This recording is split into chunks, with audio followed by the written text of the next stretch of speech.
हाँ जी, तो इस वीडियो में हम लोग सॉल्व करेंगे। आप लोग स्क्रीन पे देख सकते हो, ये यूपी बोर्ड क्लास 10 का हिंदी का प्रीवियस ईयर क्वेश्चन पेपर है, जिसका कोड है 801H। ये 2024 के बोर्ड में आया था और 2025 के लिए बेहद इंपॉर्टेंट है। चलो इसके पूरे जो एमसीक्यू है 20 मार्क के शुरू में जो आते हैं उनको हम लोग सॉल्व कर लेते हैं। पहला क्वेश्चन आप स्क्रीन पे देख सकते हो, शुक्ल युग के लेखक नहीं है ये कहा जा रहा है, तो भारतेंदु हरिश्चंद्र शुक्ल युग के लेखक नहीं है। फर्स्ट आपका डी ऑप्शन सही हो जाएगा। सेकंड क्वेश्चन है कि पूस की रात कहानी के लेखक है, पूस की रात कहानी के लेखक आपके प्रेमचंद जी है, बी वाला। सेकंड क्वेश्चन के लिए बी वाला बिल्कुल राइट ऑप्शन हो जाएगा। थर्ड क्वेश्चन है कि सिंदूर की होली के नाटककार है, सिंदूर की होली के नाटककार लक्ष्मी नारायण मिश्र है, ये सी वाला बिल्कुल राइट ऑप्शन हो जाएगा क्वेश्चन नंबर थर्ड के लिए। क्वेश्चन नंबर फोर्थ है, आप देख सकते हो स्क्रीन पे, क्वेश्चन नंबर फोर्थ है कि रूस में 25 मास यात्रा वृत्त के लेखक हैं। तो देखो रूस में 25 मास यात्रा वृत्त के लेखक राहुल संकीर्त्यायन है। राहुल संकीर्त्यायन एक प्रसिद्ध यात्रा साहित्य विधा के लेखक है। प्रश्न संख्या 5 है, माटी हो गई सोना संस्मरण के लेखक है। तो देखो माटी हो गई सोना संस्मरण के लेखक कन्हैयालाल मिश्र प्रभाकर है, तो 5 का ए वाला ऑप्शन सही हो जाएगा। प्रश्न संख्या 6 है, आप देख सकते हो कि रीतिकाल को अलंकृत काल किस विद्वान ने कहा, तो मिश्र बंधुओं ने रीतिकाल को अलंकृत काल कहा। प्रश्न संख्या 6 के लिए आपका बी वाला बिल्कुल राइट ऑप्शन हो जाएगा। प्रश्न संख्या 7 है, आप स्क्रीन पे देख सकते हो कि निम्नलिखित में से कौन सी कृति रीतिकालीन कवि देव की नहीं है। ओके, जो कवि देव की रचना नहीं है वो बताना है। तो देखो रस आपका भवानी विलास, भाव विलास और रस विलास ये आपके रीतिकालीन कवि देव की तो है, लेकिन कवि प्रिया नहीं है। कवि प्रिया रसिक प्रिया ये केशवदास जी की एक तरह से रचना है। ठीक है, आगे चलते हैं। प्रश्न संख्या 7 के बाद प्रश्न संख्या 8 है कि भारतीय देव की विशेषता नहीं है, प्रवृत्ति नहीं है, यदि विशेषता नहीं है तो देखो भारतीय देव की विशेषता क्या नहीं है, तो काव्य भाषा के रूप में खड़ी बोली का प्रयोग ये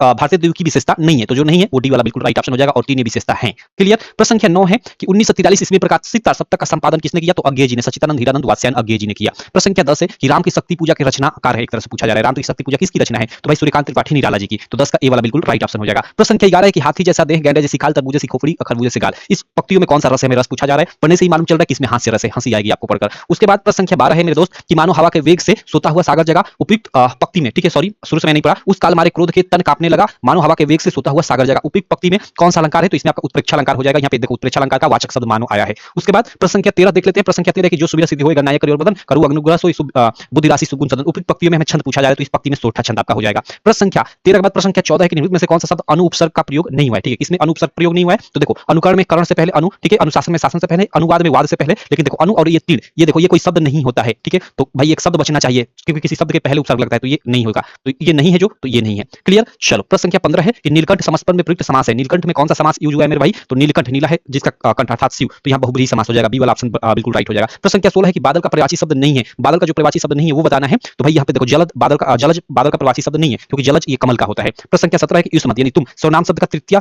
एक वचन रूप हमें बताना है प्रश्न संख्या 17 के लिए, तो ये त्वया हो जाएगा। प्रश्न संख्या 18 आप लोग देख सकते हो यह है कि आंधी आई और हम घर भागने लगे, रचना के आधार पर इस वाक्य का प्रकार है आंधी आई और हम घर भागने लगे, यहाँ पे दो वाक्य जुड़े हैं तो एक तरह से ये संयुक्त वाक्य हो जाएगा। प्रश्न संख्या 19 है कि महात्मा बुद्ध ने विश्व को शांति का संदेश दिया, इस वाक्य का वाच्य बताइए, इसमें वाच्य कौन सा है, तो भाई इसमें महात्मा बुद्ध ने कर्ता की प्रधानता है तो कर्तृवाच्य हो जाएगा। उसके बाद प्रश्न संख्या 20 और एमसीक्यू का लास्ट प्रश्न है कि वह अचानक चला गया, वाक्य में प्रयुक्त अचानक पद है, वह अचानक चला गया, भाई चला गया कैसे अचानक, तो यहाँ क्रिया की विशेषता बताई जा रही है, तो ये क्रिया विशेषण आपका हो जाएगा अचानक। तो इस प्रकार हमने इस पेपर के 20 एमसीक्यू कर लिए। इसका फुल अगर आप सॉल्यूशन